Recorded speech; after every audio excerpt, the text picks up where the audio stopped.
তাহলে আমাদের পরিচয় কিভাবে দিতে হবে সেভাবে তোমাদেরকে একটু সতর্ক বা জানার চেষ্টা করতে হবে। যে আমাদের পরিচয় সৃষ্টিকর্তা কে? সৃষ্টিকর্তা আল্লাহ তাআলা।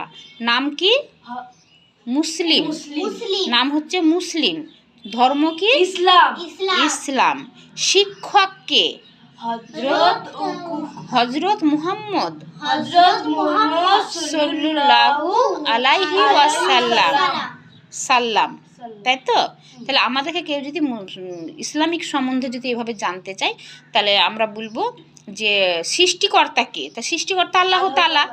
নাম কি? নাম হচ্ছে মুসলিম। আর ধর্ম কি? ধর্ম হচ্ছে ইসলাম ধর্ম। শিক্ষক কে? শিক্ষক হচ্ছে হযরত মুহাম্মদ সাল্লাল্লাহু আলাইহি ওয়াসাল্লাম। ঠিক আছে? এভাবে ছোট্ট ছোট্ট প্রশ্নগুলো যদি আমরা জানি ধরো, তাহলে আমাদের কি হলো, প্রশ্ন উত্তর দিতে আমাদের ভয় হবে না, আর আমাদের অজানা থাকবে না কিছু। তাই তো? আমরা সব কিছু ইসলামিকের মধ্যে আমরা জানতে পারবো, ছোট ছোট প্রশ্নগুলো, এক কথার উত্তরগুলো। ঠিক আছে? তবে আমরা বড় বড় তখন আমরা শিখবো, আগে ছোট ছোটোর মধ্যে শিখি।